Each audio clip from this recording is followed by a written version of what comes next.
नमस्कार दोस्तों। आज है 16 मार्च 2026। दोस्तों, कल मैंने बताया था कि सचमुच बताया था कि किस प्रकार की मार्केट हो सकता है।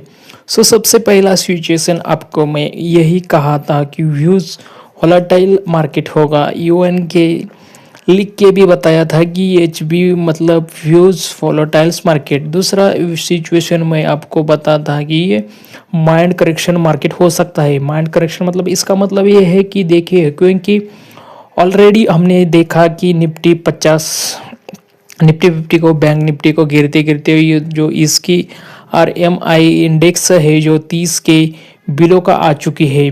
जहाँ से निफ्टी 50 की 24 के आसपास, बैंक निफ्टी 23 के आसपास मतलब ओवरसोल्ड जोन में पहुंच चुका है। ठीक है, तो ऐसे में और ज़्यादा यहाँ पे डीप करेक्शन एक्सपेंशन नहीं था।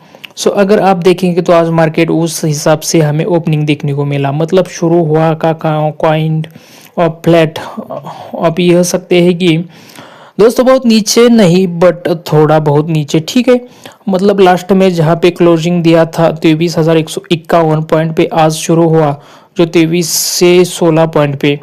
दोस्तों इसके बाद तुरंत ही हमने देखा कि निफ्टी 50 थोड़ा सा ऊपर पहुंचा, मतलब पॉजिटिव में पहुंचा अराउंड 23,240 पॉइंट के आसपास। फिर थोड़ा सा करेक्शन हुआ और इसके बाद हमने देखा 23,000 की क्रॉस क्रूशियल लेवल उसको तोड़ा, बट कुछ मिनट में ही नीचे 23,000 के बीच था। 22,955 पॉइंट पे आया था और उसके बाद ऊपर गया। दोस्तों उसमें अगेन कहा कि बाइंग प्रेशर बढ़ा दिया है कि फिर से देखिए पॉजिटिव में पहुंचा। उसके बाद ऑलमोस्ट आप ये कह सकते हैं कि 3 घंटा बीच में अराउंड 11 साढ़े 11 के लिए के 2 बजे तक निफ्टी 50 फ्लैट था। इसके बाद एकदम से स्पाइक दिया एंड की क्लोज अप लगभग 1 घंटे पे, और अल्टीमेटली निफ्टी 50 क्लोजिंग दिया 23,408 पॉइंट पे, ऑलमोस्ट 1.11% गेनिंग के साथ। तो दोस्तों इस बारे में ऑलरेडी आपको मैंने कल बताया भी था कि ये वीडियो बताया था। ठीक है, तो आगे भी बहुत सारे जानकारी आएगा मार्केट के ऊपर, तो चैनल को प्लीज़ सब्सक्राइब करिए और एक वीडियो फॉलो करना ना भूलिए। दोस्तों एक माइंड करेक्शन तो शुरू देखने को मिला, उसके बाद व्यूज वैलेटाइल था। सेम चीज़ हमें बैंक निफ्टी में भी देखने को मिला। बैंक निफ्टी भी शुरू होता था थोड़ा सा फ्लैट हुआ, फिर ऊपर पहुंचा, फिर नीचे कट हल्का करेक्शन हुआ, मतलब 54,000 की क्रूशियल लेवल उसको ब्रेक करने के लिए पहुंचा, और फिर हमने देखा एंड के समय यहाँ पर भी स्पाइक हुआ।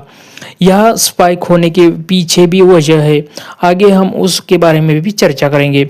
सबसे पहले देखिए लेते हैं कि आज सेक्टरल वाइज कैसा था, बट आई थिंक आज दोस्तों आपके पोर्टफोलियो भी बहुत वोलेटाइल था।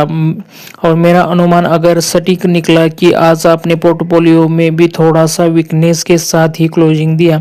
भले ही आपके पेपर ने पेन ने दिख रहा है कि निफ्टी 50 बैंक निफ्टी 1% ऊपर क्लोजिंग दिया, बट असल मायने में मतलब जो ग्राउंड रियलिटी को पोर्टफोलियो थोड़ा सा वीकनेस के साथ क्लोजिंग देना चाहिए था वो हिसाब से, क्योंकि आज mid cap small cap PSU में भी उतना ज़्यादा कुछ तेजी नहीं था। तो दोस्तों क्या आपको पोर्टफोलियो में स्टेटस है कि प्लीज़ हमें कमेंट करके बताएं।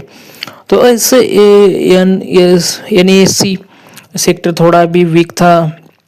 CDT वाइज सेक्टर पॉजिटिव में था, मेटल सेक्टर पॉजिटिव में था, PSU बैंक पॉजिटिव में था। PSC सेक्टर में आज करेक्शन हुआ, जो आपको मैं अभी कर रहा था कि सरकारी कंपनी सेक्टर में आज थोड़ा सा करेक्शन हुआ है, ऑलमोस्ट 1.5% के आसपास। फार्मास्यूटिकल सेक्टर में करेक्शन था, मीडिया सेक्टर में हल्का फुल्का करेक्शन आया था, रियलिटी सेक्टर में भी काफ़ी करेक्शन हुआ, सर्विस सेक्टर में पॉजिटिव में क्लोजिंग दिया, फाइनेंशियल सर्विस सेक्टर में मूवमेंट हुआ, आपके CPI सेक्टर में भी निगेटिव में क्लोजिंग दिया, IT सेक्टर में काइंड ऑफ फ्लैट क्लोजिंग एक कह सकते हैं। FMC सेक्टर में तगड़ा क्लोजिंग दिया। ऑटो सेक्टर में बैक टू बैक गिरावट के बाद आज हम एकदम से स्पाइक दिया है। कंजम्पशन सेक्टर में अच्छा मूव किया है, बैंक निफ्टी में भी अच्छा मूव किया है, बट एनर्जी सेक्टर में थोड़ा करेक्शन हुआ। बिकॉज देखिए कि एनर्जी सेक्टर पिछले कुछ टाइम से काफ़ी रिकवर रहा था, यानी ओवरऑल बात करें तो मार्केट का व्यूज वोलेटाइल था, जो कि कल रात की थोड़ी सा उम्मीद लग रहा था कि ऐसा मार्केट हो सकता है।